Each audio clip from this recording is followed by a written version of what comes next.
The internet doesn't live in the cloud. It lives on the ocean floor. The internet handles almost everything at this point in time. So is it now more important than marine sanctuaries on our ocean floor?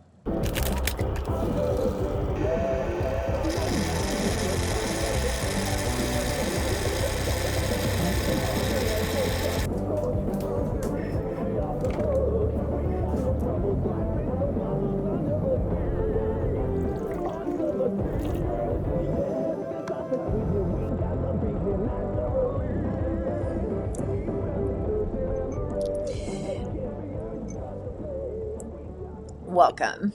So week 10 of 52 bills. We have made double digits. I am so proud. If you're watching anything that's been shared on any of my channels, TikTok or Instagram, YouTube, Blue Sky, LinkedIn, don't sleep on the LinkedIn. You are on the internet. I mean, should protected marine sanctuaries have independent oversight over infrastructure? That sounds lame. That sounds like red tape. That sounds like you're just wanting to protect this seaweed and you're getting in the way of me watching my TikTok. Is watching something on Facebook more important than a marine sanctuary that's on the ocean floor? And Congress just passed a bill in the House that impacts who gets to regulate what's happening on that ocean floor. And I'll be fair, it's not just what's happening on your Instagram account. Everything runs via the internet these days. Most everything runs via the internet these days. In our business, our flights, national security.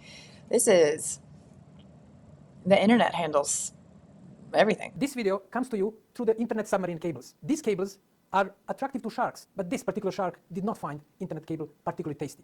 There are some other sharks that can cut the internet cables and make the internet very vulnerable. It is physically next to impossible to protect more than 1 million kilometers of cables crisscrossing oceans and seas. Undersea Cable Protection Act of 2025.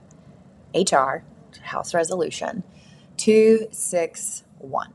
We are going to dive into what it is about and how it impacts all of us. This is a federal bill. It's a congressional bill, but it actually impacts you even more than you were thinking. Congress.gov is going to be the place that we can go to find out what is happening in our congressional legislation. And then we can have this highlighted for us in places like Digital Democracy Project, where we can come back in, find out more information, and then vote on this bill to share our opinion. Now, this bill, Undersea Cable Protection Act of 2025, that is not undersea protection. That is undersea cable protection. The protection is happening for the cables. Did you want to be a marine biologist when you grew up too? Didn't we all want to be marine biologists when we grew up? If I was a marine biologist, this is the shirt that I would wear. So let's read the text of the bill to get started. It is only 3 pages. We're still in our 119th Congress. And this is House Resolution 261, February 12th, 2026. Received, read twice, and referred to the Committee on Commerce, Science, and Transportation.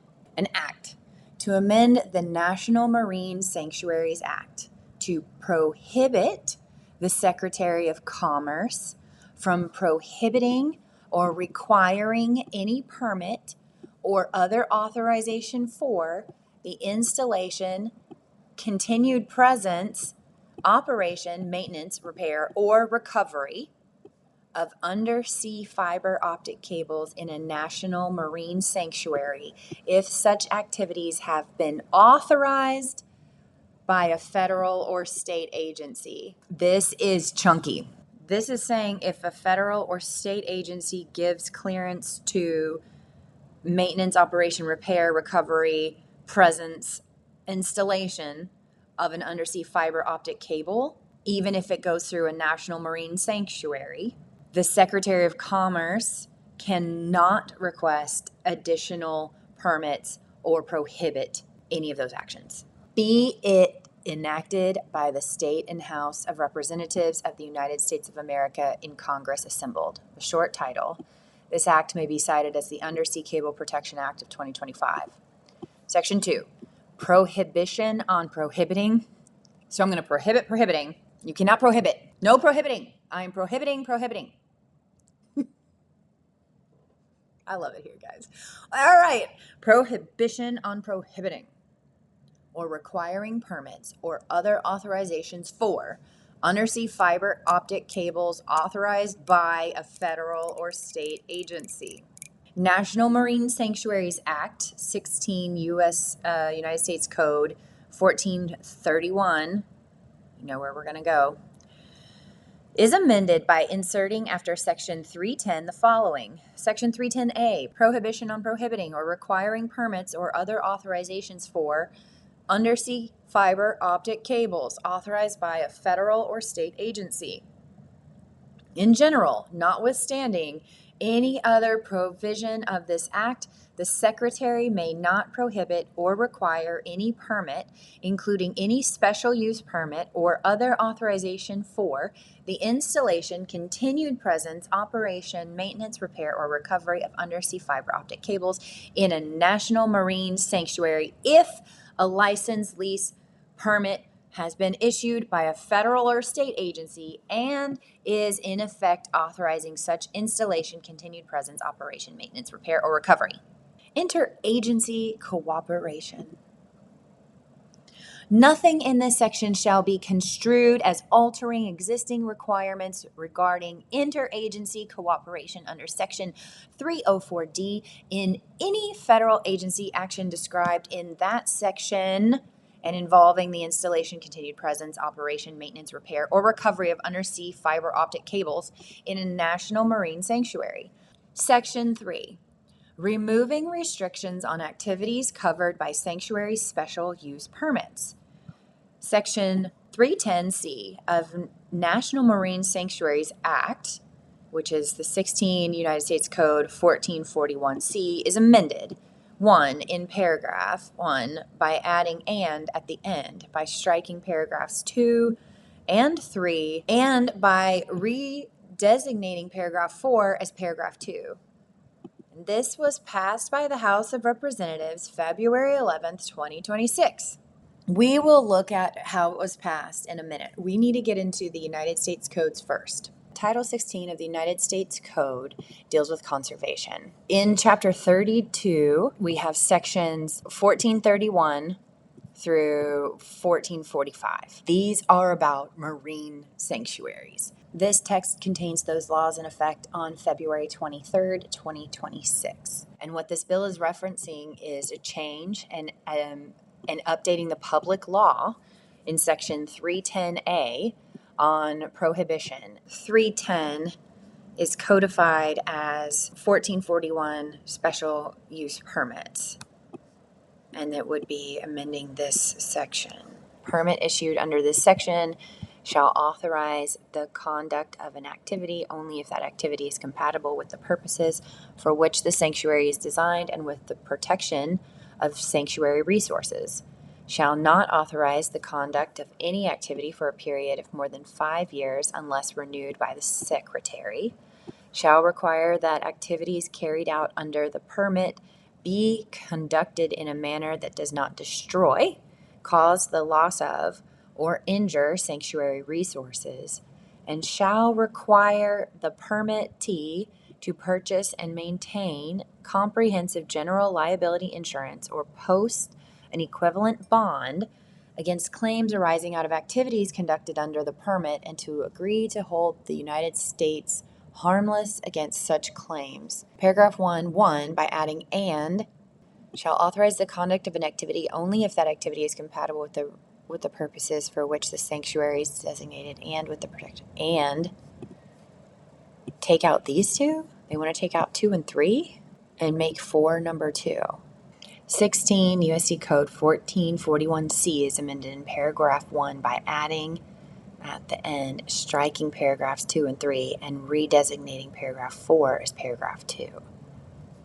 Removing restrictions on activities covered by sanctuary special use permits. The new bill would then insert 310 right after this, creating a carve-out for undersea fiber optic cables that already have federal or state permits. This isn't changing anything about how marine sanctuaries are designated. This is just changing the secretary's authority to be able to ask for an additional permit. Let's talk about why we might need special permits in addition to a federal or state agency permit. Basically, why does NOAA, NOAA, use a special permit authority on top of these other permits? Congress created sanctuaries as resource protection zones. State and federal agencies might evaluate navigation safety, telecommunications infrastructure, coastal zone consistency, energy transmission, the engineering standards. Those would all be done under a regular permit, we hope. A sanctuary permit evaluates something different. It evaluates, is the activity being requested compatible with the sanctuary's conservation purpose? Even if you look at engineering standards and the energy that might be transmitted, everything else is consistent. Is that good enough? Is that okay enough to happen in a sanctuary's conservation zone? Because those things aren't the same thing. Just because something meets the energy standards that the nation or that agency has set doesn't mean that it is still actually acceptable for a conservation purpose. Very different lenses, and why we have different permits looking at various different areas. It's also like zoning, right? A building permit from the city is needed, but those are different things than a historical district approval or environmental review or tribal consolation. Just one thing from the city doesn't mean go ahead. There might be multiple different layers of protection added in to ensure that what you're building or what you're changing or what you're trying to do looks at the entire context of what is around, not just one group, one agency's standards. What are marine sanctuaries anyway? They are habitat protections, species protections, cultural resource protections. Maybe they are scientific values and experiments.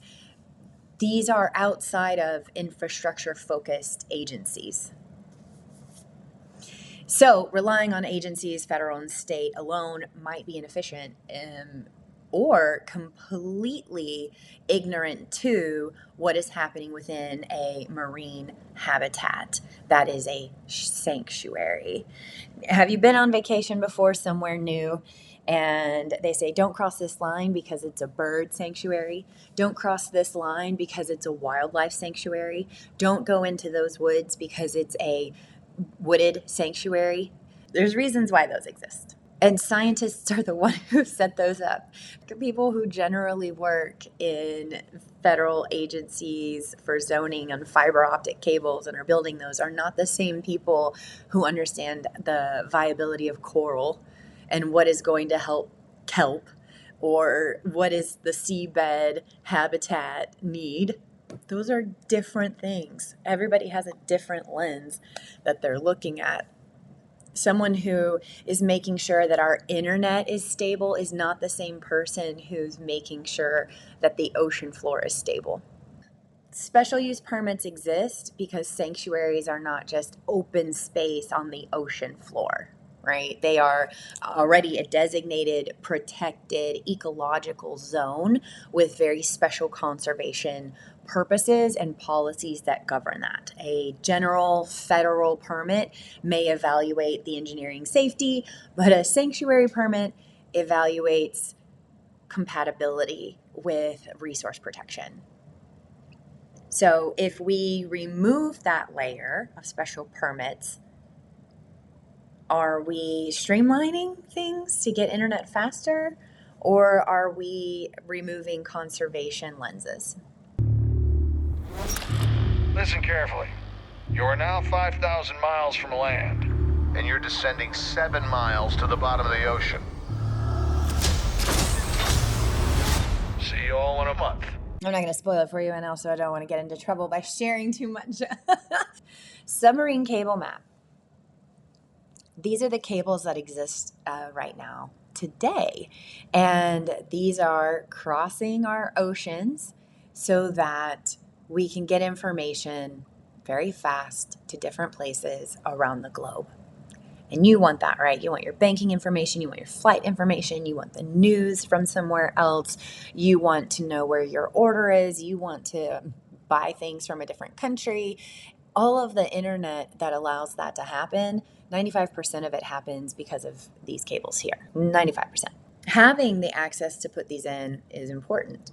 How important is it also to protect marine sanctuaries that exist in and around where these cables are? It's absolutely the both and. This is the same thing that we get caught in all of the time, where one site says it's really important for us to protect environmental areas of concern because the environment is the only thing we have to live on. In case you haven't noticed, as far as we know, we're on the planet called Earth, and these are the resources that we have around.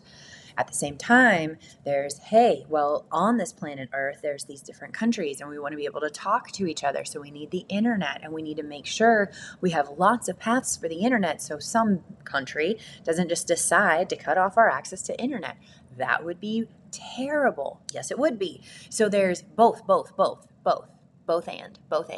And there is a way to do both. There are ways to do both. Being able to say you have to get your permits and then you have to get a special permit to go through this one specific area is that way to do both. So when we see a law coming after the National Oceanic and Atmospheric Administration, taking away their ability to deny a permit, it didn't meet the standards of conservation for a marine sanctuary, and we're taking that away, we are removing the side of protections for the environment.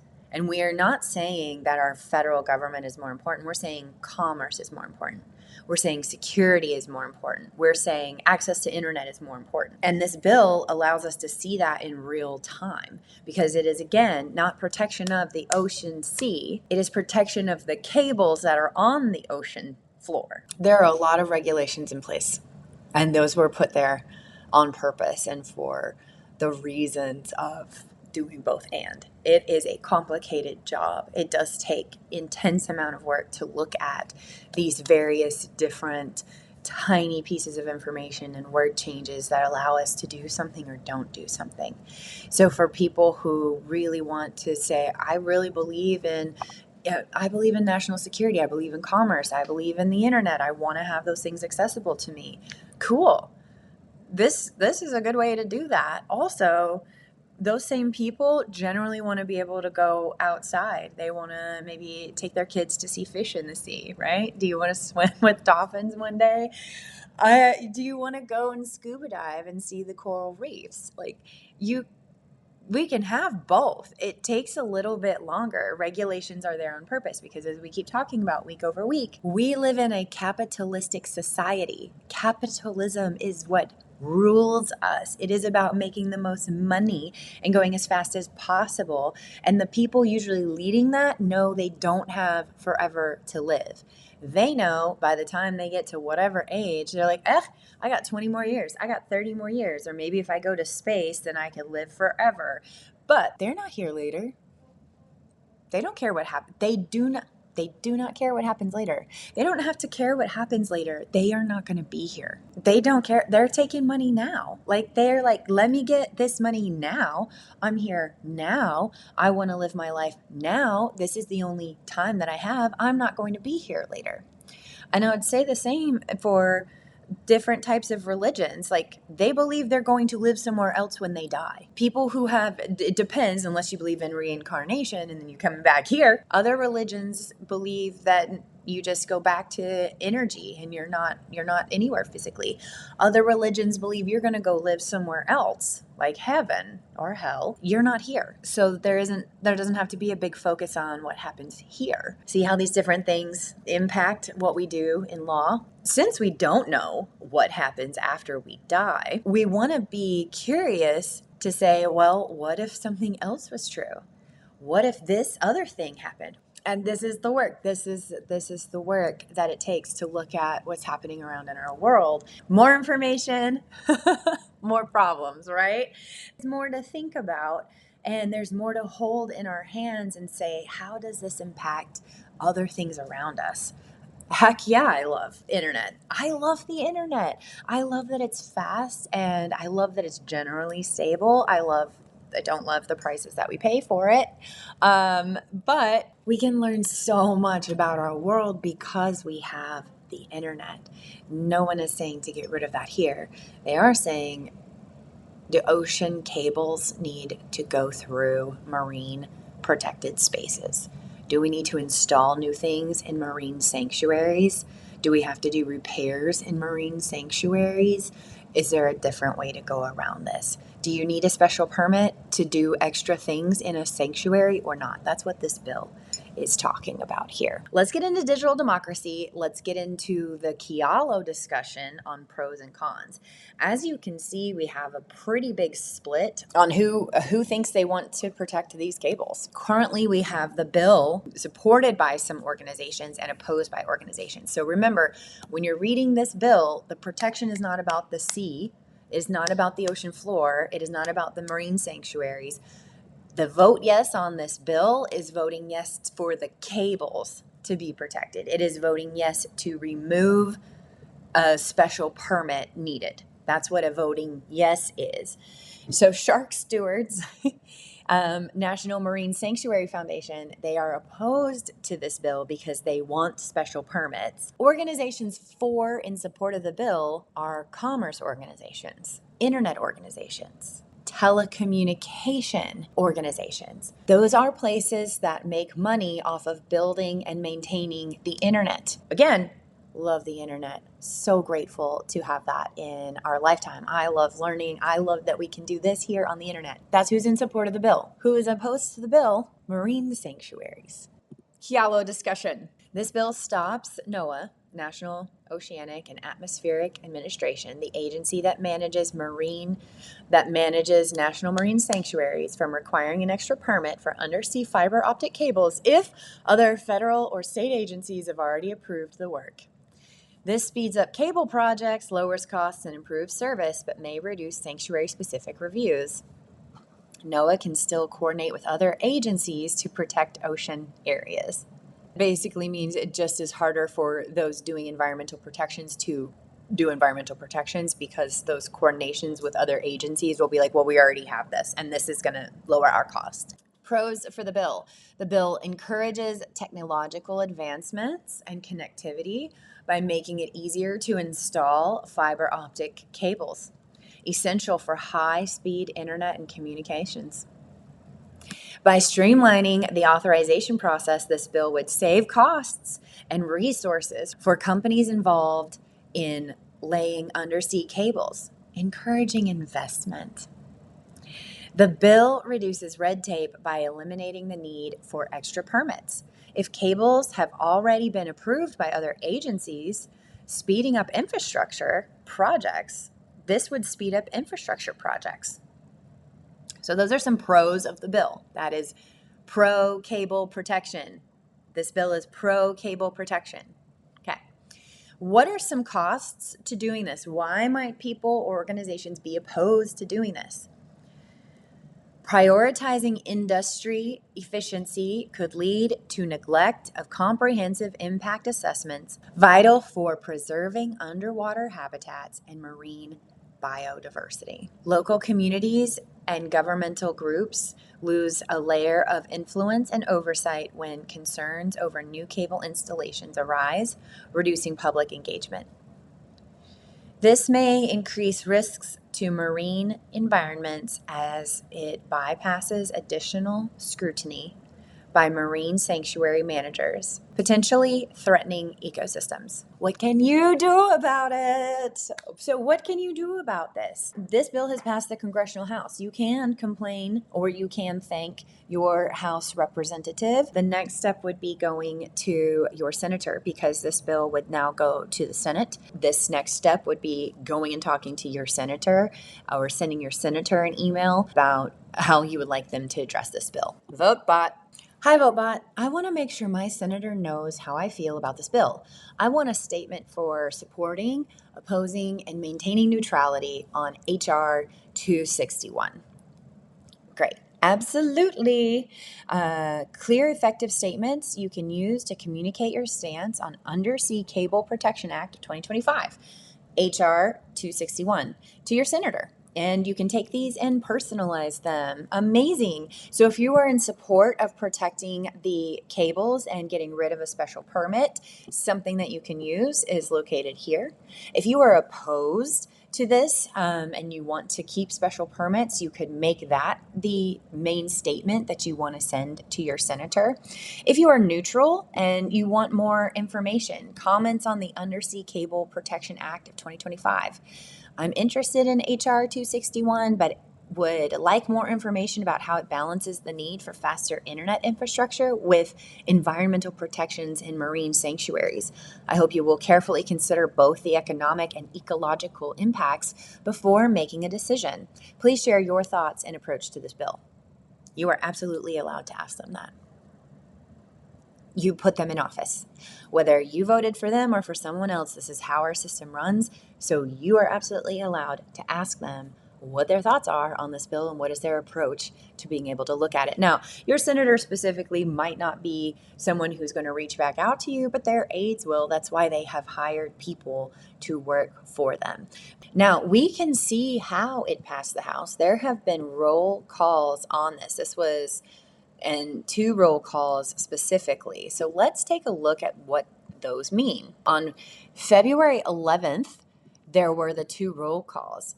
There was a motion to recommit. That means the minority party, in this case, in the year of 2026, the minority party is the Democrats. They filed a motion to recommit, which means, hey, send this bill back to a committee. There needs to be more work done. We don't want to vote for it as is. Can you send it back? That was asked for, and it failed by 2 votes. And we can see that here. So House roll call vote 66 on motion to recommit. We have the Democrats voting to recommit. 214 people said yes. There were 216 Republicans that said no. There were 2 Republicans that did not vote. And those are the totals. So it did not go back to committee.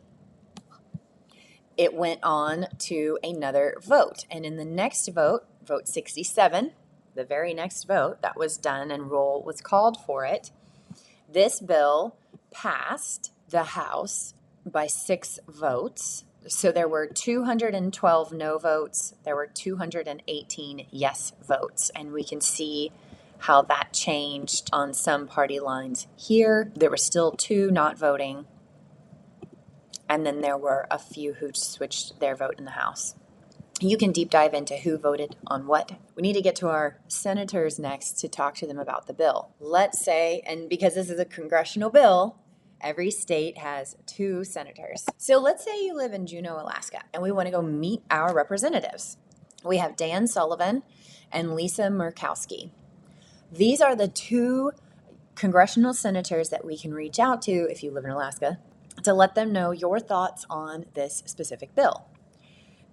Depending on what state you live in, you need to contact your senator specifically and let them know how this impacts you because it does. Because 95% of the internet goes through undersea cables.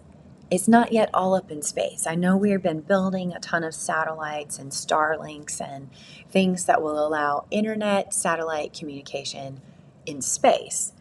But those are nothing compared to what is happening under the sea. The very first transatlantic telegraph cable was in 1858. 1858. Ships were laying cables back then. This has been a way that we have been able to communicate with different countries for centuries. On August 16, 1858, Britain sent the United States an inaugural message via the transatlantic telegraph cable. And those evolved to be our high-speed fiber optic undersea cables that we have today. The way that we connect with each other is governed by the laws that are put in place above us. So being part of the process, knowing what is out there, being able to show up and advocate for yourself with the people that are in power in your local, state, and federal government is how you get involved in shaping more of the life that's around you. Yes, doing little things within your own world that impact your everyday are super, super important.